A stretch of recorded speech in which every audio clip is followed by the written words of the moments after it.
क्या आपको पता है कि आज जिस चीन को दुनिया की दूसरी सबसे बड़ी अर्थव्यवस्था कहा जाता है, वही चीन एक समय भारत जितना और कई वर्षों में उससे भी ज़्यादा गरीब था।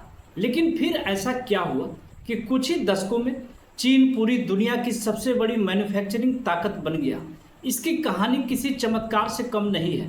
1950 से 1970 के दशक तक चीन और भारत दोनों ही गरीबी, कृषि पर निर्भर अर्थव्यवस्था और सीमित उद्योगों जैसी चुनौतियों से जूझ रहे थे। उस समय शायद ही किसी ने सोचा होगा कि आने वाले वर्षों में चीन दुनिया की सबसे बड़ी आर्थिक शक्तियों में शामिल हो जाएगा। फिर आया 1978। इसी साल चीन ने अपनी अर्थव्यवस्था में बड़े बदलाव शुरू किए। सरकार ने विदेशी निवेशों के लिए दरवाजे खोले, निजी उद्योग को बढ़ावा दिया और दुनिया भर की कंपनियों को चीन में फैक्ट्रियां लगाने के लिए आकर्षित किया। यह फैसला चीन के इतिहास का सबसे बड़ा मोड़ साबित हुआ।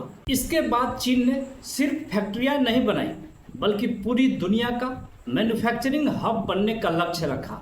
मोबाइल फ़ोन, कंप्यूटर, टीवी, खिलौने, कपड़े, मशीनें, सोलर पैनल, इलेक्ट्रॉनिक्स, धीरे धीरे दुनिया की अनगिनत चीज़ें चीन में बनने लगी। जब पूरी दुनिया चीन से सामान खरीदने लगी तो चीन में पैसा और रोजगार दोनों तेजी से बढ़ने लगे। चीन ने केवल उद्योगों पर ही ध्यान नहीं दिया, उसने हाई स्पीड रेल, चौड़ी एक्सप्रेसवे, विशाल बंदरगाह, आधुनिक एयरपोर्ट, बिजली उत्पादन और औद्योगिक शहर पर भारी निवेश किया। जब सड़कें, बंदरगाह और बिजली बेहतर होती है तो कंपनियों के लिए उत्पादन करना आसान और सस्ता हो जाता है। यही वजह थी कि दुनिया की बड़ी कंपनियां चीन की ओर आकर्षित होती गई। एक और बड़ा कारण था स्पेशल इकोनॉमिक जोन्स।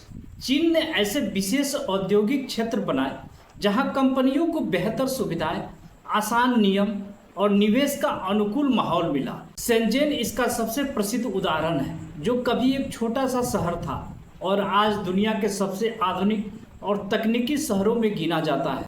चीन ने शिक्षा और तकनीकी कौशल पर भी लगातार निवेश किया। लाखों इंजीनियर, टेक्नीशियन और प्रशिक्षित कर्मचारी तैयार किए गए ताकि उद्योगों को कुशल कार्यबल मिल सके। इसी के साथ उसने अनुसंधान और नई तकनीकों पर भी खर्च बढ़ाया, जिससे वह केवल सस्ता सामान बनाने वाला देश नहीं रहा, बल्कि नई तकनीक विकसित करने वाला देश भी बन गया। भारत ने भी आर्थिक सुधार किए, लेकिन बड़े स्तर पर। 1991 के बाद इसके बाद भारत ने आईटी, डिजिटल सेवाओं, फार्मास्यूटिकल, अंतरिक्ष तकनीक और स्टार्टअप जैसे क्षेत्रों में शानदार प्रगति की।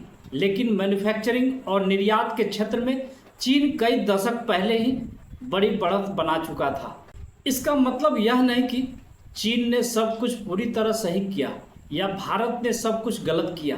दोनों देशों की राजनीतिक व्यवस्था, जनसंख्या, नीतियां, संसाधन और विकास का रास्ता अलग अलग रहा, इसलिए उनकी आर्थिक यात्रा भी अलग रही। आज चीन दुनिया की दूसरी सबसे बड़ी अर्थव्यवस्था है और वैश्विक मैन्युफैक्चरिंग में उसकी बहुत बड़ी हिस्सेदारी है। वहीं भारत दुनिया की सबसे तेजी से बढ़ती बड़ी अर्थव्यवस्थाओं में शामिल है और आने वाले वर्षों में उसके विकास की संभावनाएं भी काफ़ी मजबूत मानी जाती है। यानी चीन की सफलता किसी एक फैसले का नतीजा नहीं थी।